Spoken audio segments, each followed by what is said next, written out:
One, two, 1, 2, 3.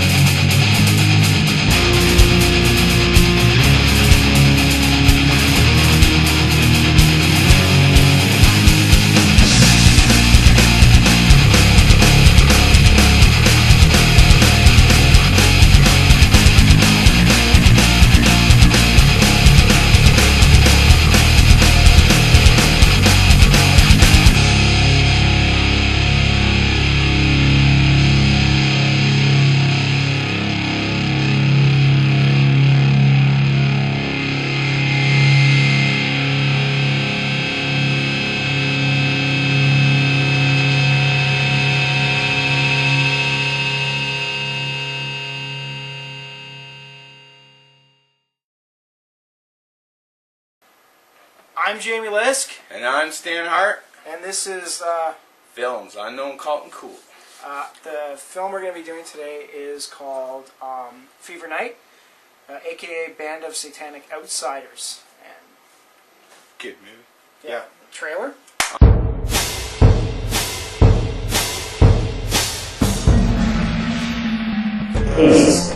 Meat. Vomit. Blood. Blood. Varmint. A tiger or something. Barbecue. Meat. Meat. It's not meat. Forget the meat. I feel dandy. I'm so stoked. Different. Whatever. Amazing. Peachy keen. My brain was gonna crawl its way out of my eyes. Scared. Like in a dream. Ready and rearing. Like I've lost something. Yeah, your fucking mind.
So the film is directed by Jordan Harris and Andrew Schrader, and they're first-time filmmakers, and it was shot on a shoestring budget.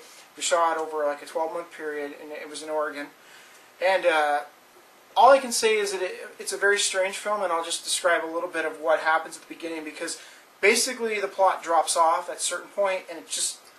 Okay, so what happens is there's three people, right? Peter Tulio, who plays Elliot, Melanie Wilson, who plays Terry, and Philip Marlotte, who plays Warren. So anyways, these three people are like, I don't know, they're kind of, how would you describe them? Bohemian types, or just goth types? Well, no, they're nowhere near. They're kind of, I don't know, the impression I got was retro, you know? Yeah, so did I, yeah. Retro to me. Like that, especially that one guy, the Warren guy.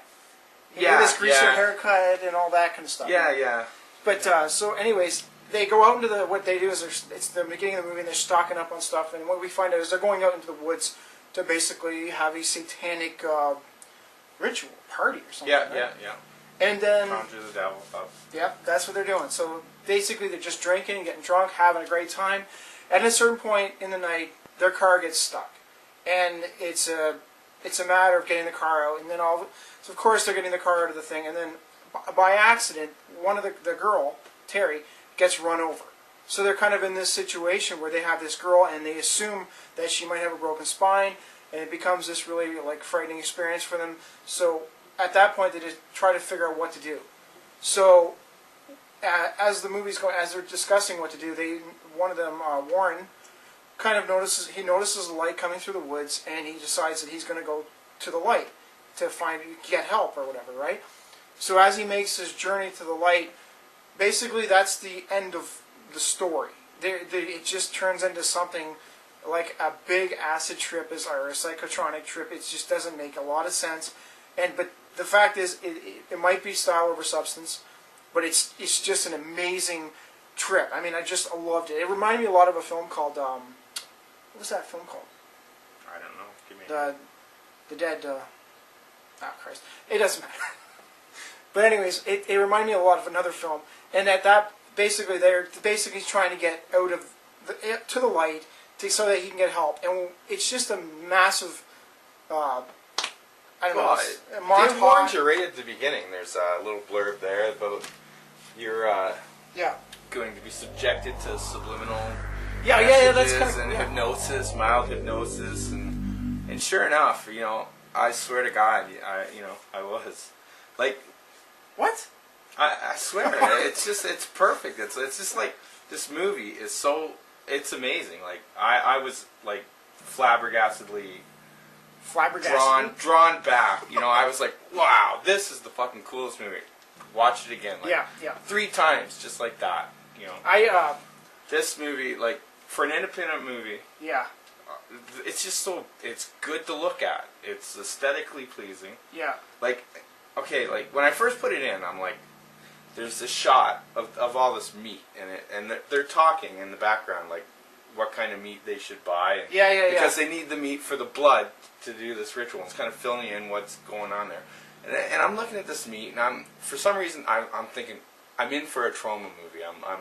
It's gonna be that kind of feel. But then when you meet the characters and see them, and they're paying for it, the meat and the stuff, and they're talking, and he's trying to buy the oil for the car, because it's got this shitty car, and I'm looking at that, and I got this vibe, like this retro kind of lo-fi vibe, kind of feel like Sore Losers, I'm thinking, you're right. Yeah, wow, that's like Sore Losers, and then they clip into the credits where they do the ritual, and it's like this flashing acid, like, hypnotic kind of incredibly cool.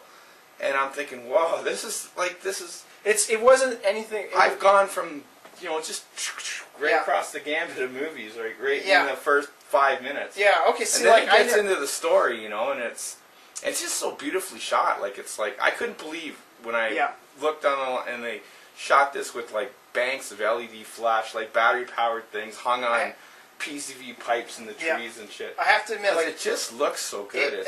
That's it. Like it looks like just a gigantic budgeted movie. And there are and it's not. It's not like for. And I was just absolutely blown away. I couldn't believe what I was seeing. I literally couldn't. I literally thought it was just like one of these straight-to-video movies that had this fairly large budget. I mean, large for an independent movie. But then I got reading about it. They had no budget. But it's just the editing. I think they it's the stole editing. the money It's the or lighting. fraudulently got the money for it. It's everything. It's like a collection of lights. The lighting is perfect. The music is creepy. The music was really fine. I love the music. I absolutely love the music. Good music. And it's like a retro kind of music, right? It's kind of like lo-fi. It's kind of like surfer music at times, and and it doesn't. And like, what I thought? I thought like the camera work was amazing with the camera work and with the editing and the lighting.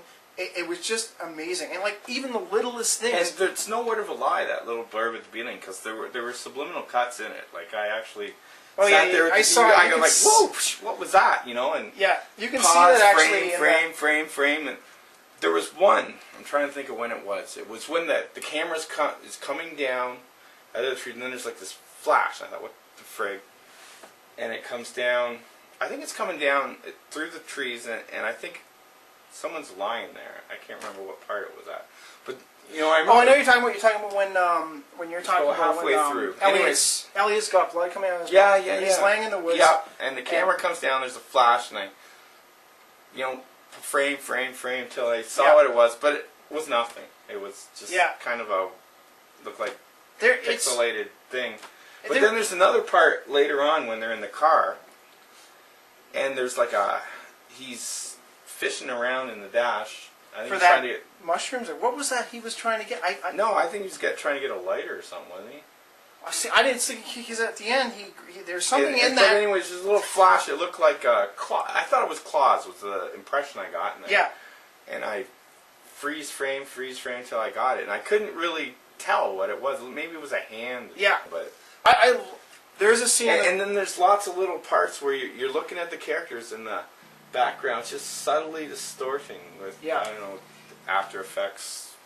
That's a lot. There was a lot of thing, CGI used in it, but it wasn't used in a bad way. Subtle. I've seen a lot of movies that just overcompensate with like so much CGI, and this thing has CGI in it. Yeah, well, yeah. It's just it just adds to the story because it just makes everything so much. Well, creepier. that's the cool. What I thought, like it's a nightmare. Like that's the. It's exactly what they were looking. Yeah. It's very surrealist. Yeah. To the absolutely. It's like if you watch any 5 minutes or 10 minutes of it, it makes sense. Like there's. Their car breaking down, they're doing the ritual. The guy's wandering in the woods and finds the girl in the tent, it seems to make sense. But the girl's alive in the car, then she's missing. Yeah. But together, it's like some distorted, it's like a dream. It's like something you would dream. See, I kept waiting for a moment to realize, like the movie I'm trying to remember. You wanted it to all make sense. Well, in that movie, they all turned out to be dead, and I'm sure at some point Stan's going to flash the name of the movie on the bottom here. But the name in that movie, the whole family turned out to be dead, and they were in a car.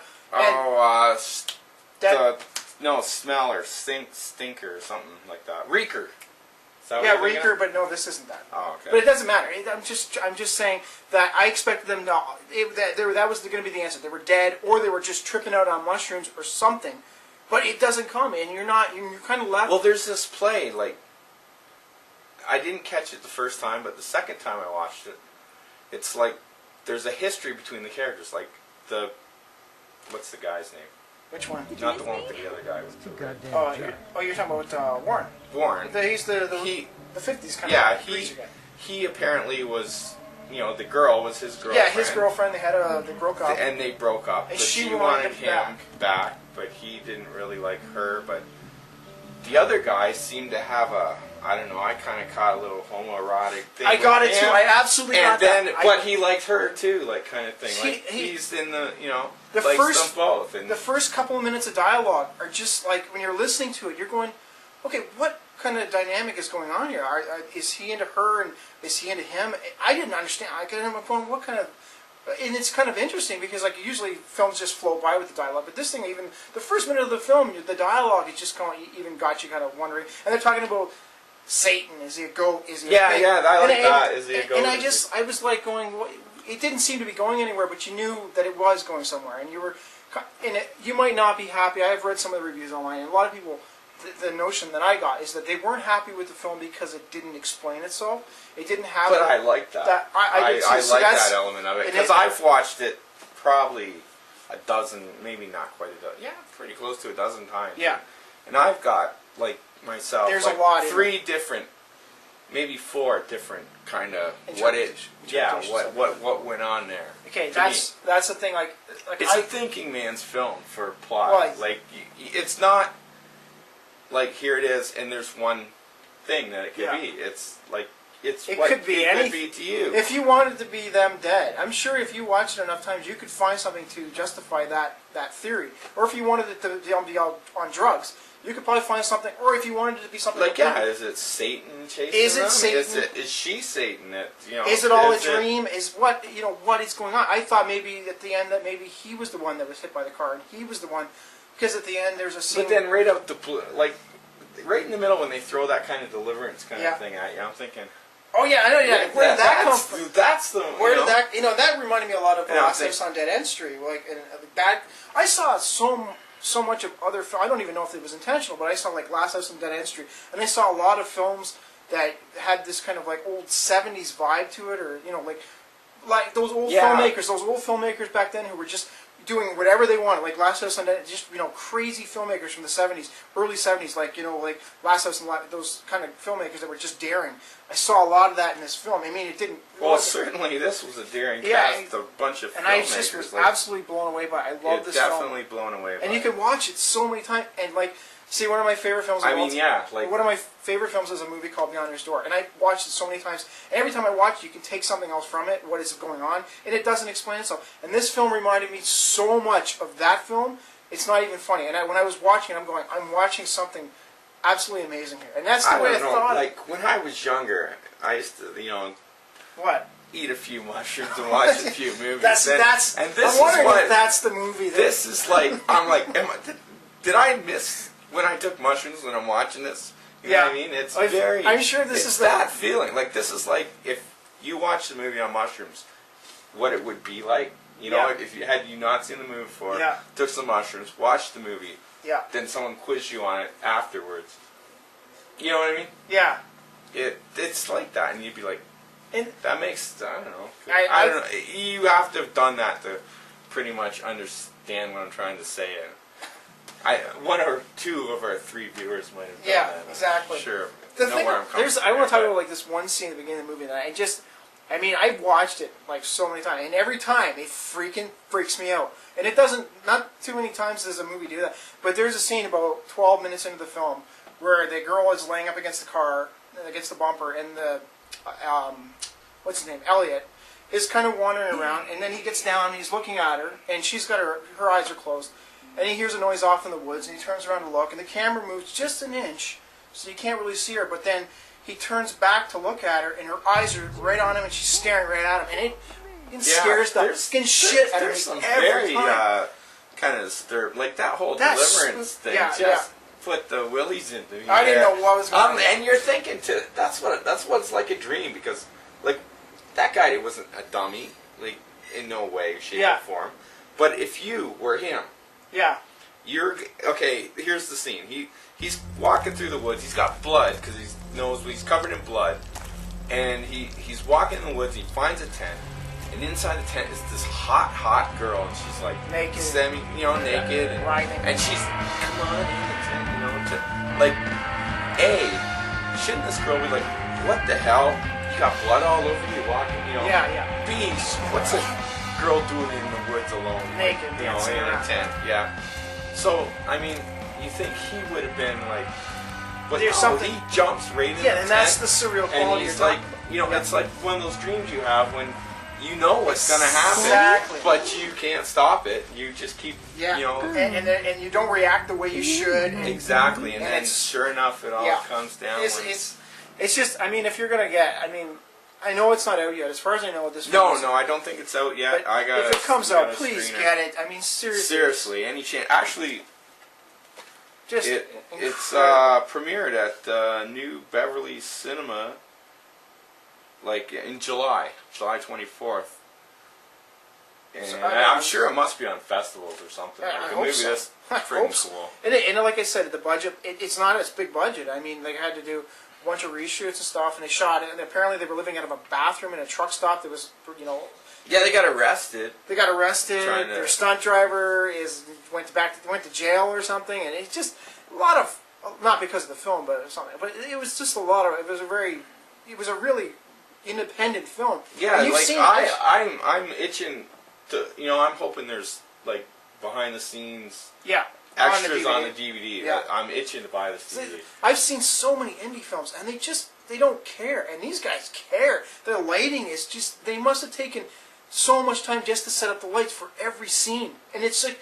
But that's what I'm saying. Like we're shooting in this room with a shitty fluorescent, and and you see how long it took me to try and get it so that it even looks this good. Yeah. But I mean, can you imagine being out in the woods, nowhere, Phil, with no battery-powered lights, trying to, you're racing time against the batteries running out. Yeah, exactly. They don't last long. Yeah, I don't know about not much you could say about the acting. A lot of the film is just the actors reacting to things, or not reacting to things, or just acting loopy. They weren't bad actors at all. Like, no. But it's not like they weren't doing Shakespeare. They were just reacting to things, or they were reacting to things that were playing out in front of them, or not reacting to things that were playing. But it was and that's what I'm saying. It was a very strange film. But that's what I like. The light, like when the characters, like that's what you see as the characters. Like sometimes it was almost like pitch black, nothing behind them, just lit. And then. And sometimes it didn't even look like it was they were in the woods. In the woods, yeah. Because it looked like they were on a soundstage or something. And there's a scene where the camera pans up to the stars, and there's a moon sitting there, and it's clearly, it's a matte painting or something, right? But it's just freaking trippy. It's spooky. And at one point, I even thought maybe we're dealing with aliens here. And then, because the light in the woods, but then I realized that's not where he was going, but where they were going. But still, that was there. That was there. That's what kind of got me with the and you even got it too. Like when you were just telling me about what they're dead and they were. That light kind of gave me the impression. I thought there's the light, and then I thought they're going through purgatory or something, trying to get to the final. Yeah, that's what I thought was a metaphor for them being dead, and they were. But there wasn't really a. It didn't pay off. It didn't pay off like that. No, there was no. The ending was something else. It's very bizarre, and I know where if there's a anger amongst the film critics, the guys on the line who have reviewed the film, it probably comes from the ending, because the film, you can't be mad at the film. The film is pretty amazing. There isn't much of a story, but the ending is very strange, and I couldn't even begin to explain what happens at the very last shot of the film. I was just like, what the hell am I dealing with? It's not kind of a class. I don't know if your classical Renaissance paintings, Yeah. That's what it reminded me of. Yeah. Shit. I'm so bad with names. I don't know. The painter. He painted a whole bunch of paintings like that. With the demon-y kind of. I have no idea. Frig. I'm gonna. We'll have to do that show twice. a picture there. We'll have to do it twice tonight. Yeah. No, I'll just throw something in. We can't remember anything. And what else we got to say about this? Soundtracks, eh? Oh yeah, the soundtrack's incredible. Incredible. It's creepy, and the whole movie is just. It's this is a must-see movie. And it's the kind of movie, if you put on at night and you're in your home alone, dark, you'll be creeped out. And I'm talking about the scene where I was telling you about. Even the Terry guy, Peter Tulio, his eyes, his makeup around his eyes, it's creepy. And after he's so creepy, man. After he's killed, there's zombies. You can't say is he dead? I don't know. I swear the girl's dead, but then she gets up and disappears, and then she's back alive. That's another thing. See, okay, there's a scene that scene I specifically mentioned earlier. Okay, that's another thing. The continuity seems off at times, because there's a scene where he looks at her. She's obviously woken up and she's looking at him. But then the next scene you see with him, he's not interacting with her at all. It's as if it never happened. There's a lot of that. And he's sitting up against a car, and you don't even. It's not even as if the girl woke up. So you're going, did she even wake up? Did we miss something? Was the editing off here? But I don't think the editing was off. The film was too. No. It's too definitely what. And then this is obviously what the direction is. And then this isn't one of those films where I've seen them. Yeah. Where they obviously are making it up as they go, and they're literally making scenes up the day they get to the set. This thing feels like they actually had it planned out and it was ready there. Well, they took 3 months, right? See, that's what I mean. But I've seen films where they just you can tell when they got to the set and they shot whatever was there that day, right? Yeah. They made it up as they went. But these guys, no way. You can tell that everything that they shot was planned, and it's just way too perfect for it to be a run and gun kind of movie.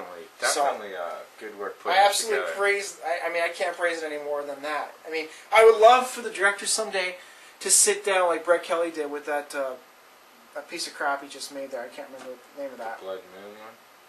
Not Brett Kelly. I'm sorry. Oh Christ, the guy that made Donnie Darko. That last. Oh yeah. That last thing he made. S. Darko one. No, not Esther. Oh, I don't know. The one with the rock and shit. Well, he ended up having to explain himself because the film was just so convoluted. In a sense, I would love for the directors, the writers, and the directors. Yeah, see, that's my just to sit down and explain what they were trying to do. Is this or did they have it? Did they write it so that it was open-ended, like open, not open-ended, but they had to open have to had interpretation, something. Or did they have a? They had to have had something. They had to have sat down and said, "This is what it means." Yeah, I'm hoping that's what. I hope it isn't one of these movies where they don't know. No, it doesn't. It's really? like I bet you when they. How could you write a film like that? I couldn't do it. I couldn't write a film that didn't make any sense. And you have to have something that makes sense. I hope. I bet these guys read like William S. Burroughs. You can tell. This is. It's like that. Well, that's what it reminds me of a little bit too. William S. Burroughs. William S. Burroughs, but not his subject matter, but. the way he style. writes if he made films, kind of. Well, style, he, yeah. You know what I mean? Yeah. But not really. But not really. It's yeah, it means what you want it, not what you want it to mean, but it means what you interpret it. It's like that. Like and depending on what parts you pay attention to, or give meaning to, or what meaning you give to them, it can mean anything. A number. And see, the funny thing is, I said at the beginning, style over substance. But you know what? I've seen like this has so much. There's something going on in this film, and it's not a trauma. It's not a trauma film. It's not. There's something deep going on in dark. It. Yeah. Deep and dark. And even if you can't understand it, it's there. Got a mood to it, though. And it's absolutely, mood that's it. A lot of films can't capture a mood. They try to, but this one nails it. Definitely and just nails. Pounds it into the freaking ground. And there's like certain scenes where they're just, kind of, it's just like this uneasiness. And the sense of dread. They're sitting there, like maybe the actors aren't even doing anything. The sense of dread. Yeah, that's it. Thinking about it, and you know something's gonna happen, but what and when and the sense of dread is there the whole time. Like that something is creeping up on you. That is there the whole. They've captured the essence of nightmares. I love this film. Yeah. I can't praise it any more than that. So the directors, you should be quite proud of yourselves. You guys made an amazing film, and I hope you guys keep making them. And Jesus. Get it out so people can see it. Yeah, I swear to God, guys, if the people see this thing en masse, you guys are going to be very, very rich men soon, and hopefully you don't lose your artistic edge because you guys have it in spades. So that's all I have to say about the film. Yeah, that's pretty much it. Don't know where to get it because it's not out there. Yeah, I can tell you. Contact where to the see filmmakers it. if you're around. desperate. Yeah, ask them. Geez. So that's pretend you have a web show and need a screener. Absolutely. I don't know. Pretend like you're like a real film, real reviewers or something. So, anyways, that's the episode. So. All right. Check you later. See you later.